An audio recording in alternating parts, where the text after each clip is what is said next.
एक बार गौतम बुद्ध अपने शिष्यों के साथ एक गांव से गुजर रहे थे। उस गांव का एक व्यक्ति बुद्ध के पास आता है और बुद्ध के चरणों में लेट जाता है। बुद्ध उस व्यक्ति को उठाते हैं और उस व्यक्ति से पूछते हैं, क्या हुआ, तुम इतने परेशान क्यों लग रहे हो। वह व्यक्ति बुद्ध से कहता है, बुद्ध, मैं अपने जीवन से बहुत तंग आ गया हूँ। मुझे खुद से घृणा होने लगी है। मुझे कुछ भी समझ नहीं आ रहा है कि मैं क्या करूँ। बुद्ध उस व्यक्ति से कहते हैं, तुम्हारी इन समस्याओं का कारण क्या है। वह युवक गौतम बुद्ध से कहता है, बुद्ध, मुझे बहुत सारी बुरी आदतें हैं। मैं एक बहुत बुरा इंसान हूँ। बुद्ध कहते हैं, क्या बुरी आदतें हैं तुमने। वह युवक गौतम बुद्ध से कहता है, मेरे अंदर बहुत सारी बुरी आदतें हैं, जैसे लालच करना, दूसरों का बुरा करना, शराब पीना, हर समय भोग विलास के बारे में सोचना। मेरे दिमाग में हर समय वो बातें चलती रहती हैं जिनसे मुझे आज तक संतुष्टि नहीं मिली। कभी कभी तो मैं ये नहीं समझ पाता हूँ कि मैं मानव हूँ या जानवर। बुद्ध, मैं आपके पास बड़ी आशा लेकर आया हूँ। मैं जानता हूँ मेरी सभी समस्याओं का समाधान आपके पास है। कृपया कर मेरी सभी समस्याओं का समाधान कीजिए। बुद्ध उस युवक से कहते हैं, मैं तुमसे जो कहूँगा शायद तुम समझ न पाओ, इसलिए मैं तुम्हें एक छोटी सी घटना बताता हूँ।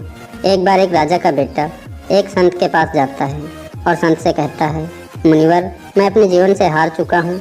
मैं अपने जीवन में हर चीज़ का आनंद लिया है। मेरे पास धन की कोई कमी नहीं है। मेरे पास राजपाट है, लोग मुझे सम्मान देते हैं और मैं हमेशा से ही भोग विलास में लिप्त रहा हूँ। कहीं ना कहीं मेरे भीतर खालीपन है। मैं चाहता हूँ कि मैं उस खालीपन को भर लूँ। एक आस जो मेरे भीतर बची हुई है वो यही है कि आप मेरा मार्गदर्शन करें। मैं जीवन को जानना चाहता हूँ। मैं सब मोह माया छोड़ कर आया हूँ। कृपया आप मेरा मार्गदर्शन करें। संत उस व्यक्ति से कहते हैं, वो सब तो ठीक है कि तुम सब मोह माया छोड़ कर आए हो, परंतु मुझे ये बताओ उस पोटली में क्या है। व्यक्ति के पास एक पोटली होती है जिसमें बहुत सारी सोने की मोहरें होती हैं। वह व्यक्ति संत से कहता है, मुनिवर, इस पोटली में सोने की मोहरें हैं। यह मोहरें मैं इसलिए लेकर आया हूँ क्योंकि यदि मेरे जीवन में कोई ख़राब समय आए तो मैं इनका उपयोग कर सकूँ। संत उस व्यक्ति से कहते हैं, इस पोटली को उठाओ और नदी में फेंक कर आओ। वह व्यक्ति उस पोटली को उठाता है और नदी के किनारे पहुँचता है। वह मोहरें उस व्यक्ति को प्रिय थे, इसलिए वह सोचता है कि सारी मोहरों को एक साथ डालने से अच्छा है कि मोहरों को एक एक करके डालूं, गिन गिन कर डालूं। तो वह पोटली खोलता है और मोहरों को नदी में एक एक करके डालता है। मोहरें बहुत ज़्यादा होती हैं जिसके कारण उसको बहुत समय लग जाता है। संत बहुत देर इंतजार करने के बाद नदी के किनारे उस व्यक्ति के पास पहुंचते हैं और व्यक्ति से कहते हैं, यह तुम क्या कर रहे हो। वह व्यक्ति संत से कहता है, आपने तो ही कहा है इन मोहरों को नदी में डाल दो, इसलिए मैं इन्हें नदी में डाल रहा हूँ।